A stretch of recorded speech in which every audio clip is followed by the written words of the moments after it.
Hello friends, welcome to electrical store house. आज हम induction motor के कुछ और ऑब्जेक्टिव टाइप क्वेश्चंस को देखेंगे जो किसी भी इलेक्ट्रिकल के कॉम्पिटिटिव एग्जाम में बहुत ही इम्पॉर्टेंट होते हैं and only on 5 questions with short explanation. ठीक है, so let's start the video. So first question है हमारा, in an induction motor, no load, the slip is generally, and options are less than 1%, 1.5%, 2% and 4%.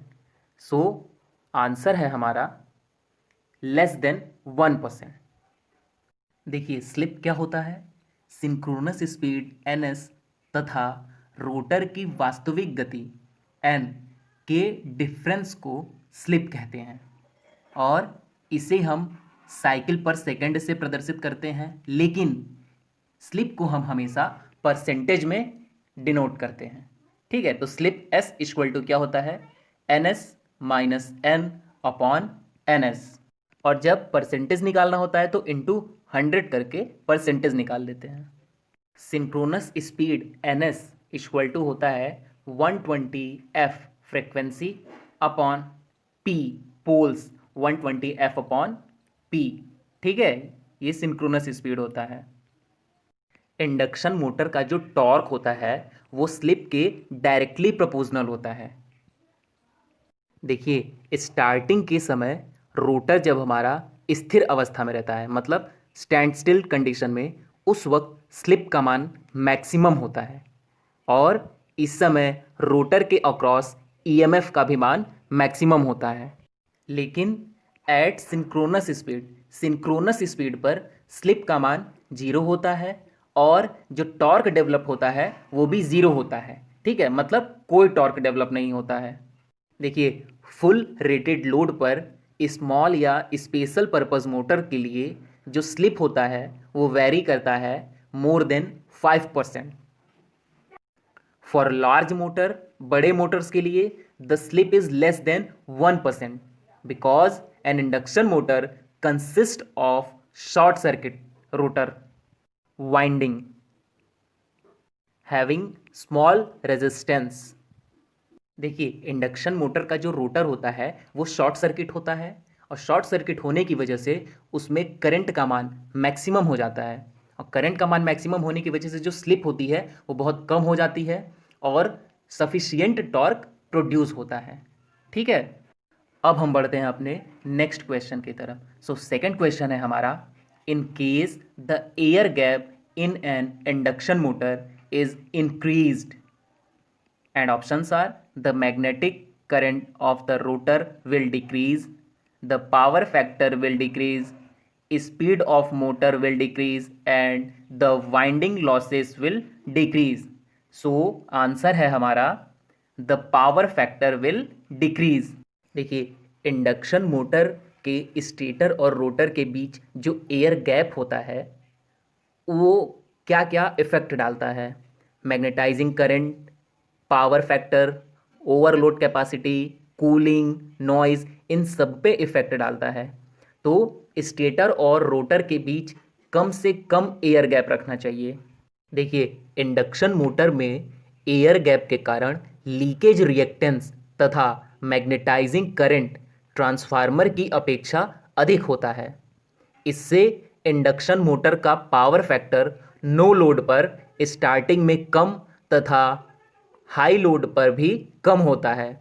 इस प्रकार induction motor में air gap इतना रखना चाहिए जिससे मशीन मैकेनिकल वाइब्रेशन से मुक्त रहे और बियरिंग ऐसी धातु का बनाए जिससे वह शीघ्र न घिसे। ठीक है, फ्रैक्शनल हॉर्स पावर मशीन में, मतलब सिंगल फेज इंडक्शन मोटर में जो एयर गैप रहना चाहिए वो लगभग 0.508 mm होना चाहिए तथा बड़ी मशीनों, मतलब लार्ज मशीनों में 1 mm या 1.5 mm तक रखना चाहिए एयर गैप। ठीक है, यदि हम एयर गैप की लेंथ को बढ़ाते हैं तो मैग्नेटाइजिंग एमएमएफ बढ़ता है जिससे मैग्नेटाइजिंग करंट बढ़ता है और phase angle between the applied voltage and stator current will increase, जिससे जो फेज एंगल होता है अप्लाइड वोल्टेज और स्टेटर करंट के बीच का, वो भी बढ़ता है, जिससे हमारा मोटर का जो पावर फैक्टर होता है वो बहुत ही लो हो जाएगा.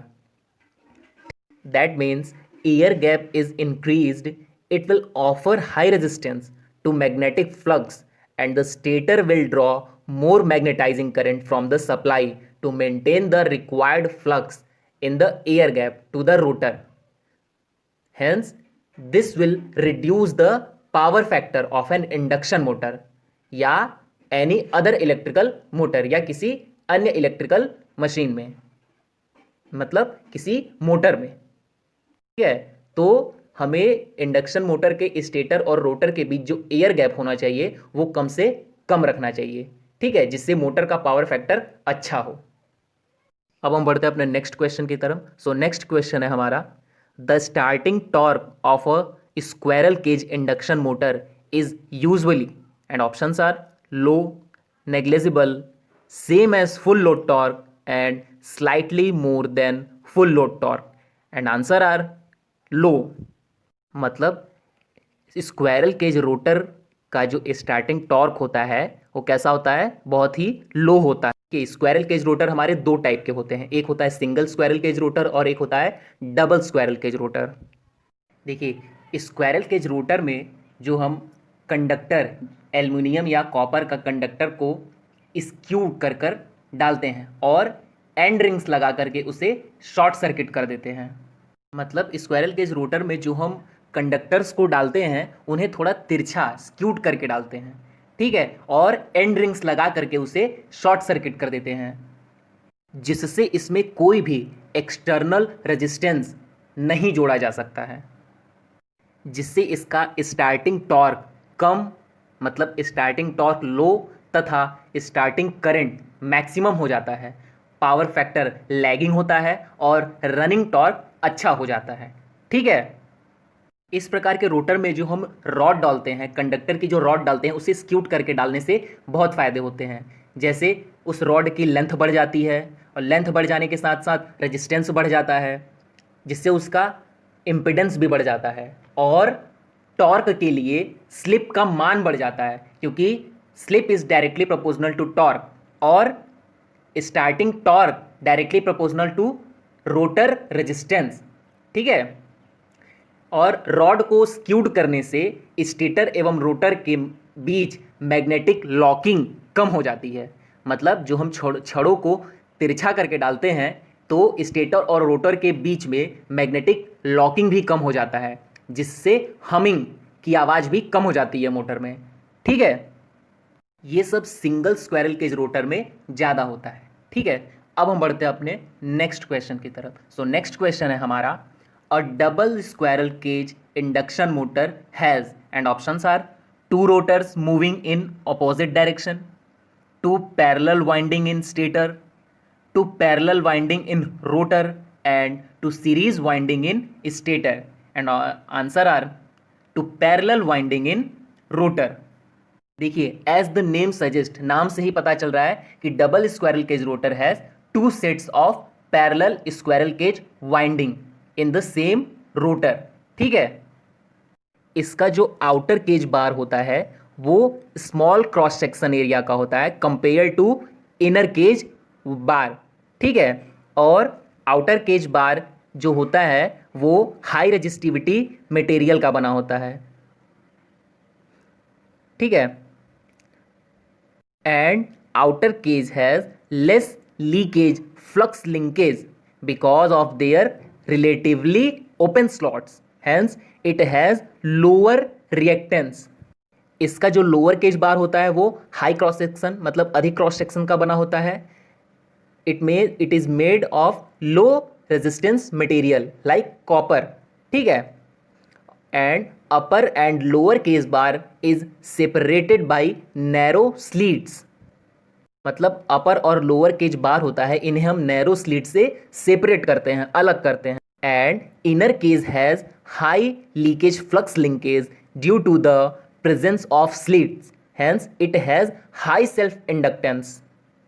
मतलब double squirrel cage rotor starting period में high resistance means high starting torque देते हैं, whereas it gives low resistance during running condition, और रनिंग कंडीशन में लो रेजिस्टेंस की वजह से। ठीक है, सो नेक्स्ट क्वेश्चन है हमारा, the good power factor of an induction motor can be achieved if the average flux density in the air gap is, and options are absent, small, large and infinity, and answer are small. मतलब induction motor के stator और rotor के बीच जो air gap होगा उसे जब हम कम से कम रखेंगे तभी इंडक्शन मोटर का जो पावर फैक्टर होगा वो बहुत अच्छा होगा। The optimum air gap of an induction motor can be expressed by the following formula. ठीक है, इस फार्मूले से हम एयर गैप लेंथ डिसाइड कर सकते हैं। Air gap length equal to 0.2 plus 2 under root L D, और किस में होगा ये, mm में होगा। L means stator core length in metre, और D means internal diameter of the stator core in metre. ठीक है, तो हम इस फॉर्मूले से डिसाइड कर सकते हैं कि इंडक्शन मोटर के स्टेटर और रोटर के बीच कितना एयर गैप रखना चाहिए। ठीक है, वैसे तो कम से कम एयर गैप रखना चाहिए जिससे पावर फैक्टर हमारे मोटर का बहुत अच्छा हो। ठीक है, देखिए इस फिगर में आप देख रहे हैं कि इंडक्शन मोटर के स्टेटर और रोटर के बीच जो एयर गैप है वो बहुत कम है। ठीक है, आप इस फिगर से कुछ समझ सकते हैं। Phase A, phase B, phase C के बीच जो फेज एंगल होता है वो 120 डिग्री का होता है। ठीक है, आई होप आपको आज का ये वीडियो पसंद आया होगा। So like my video and subscribe my channel. Thank you for watching my video.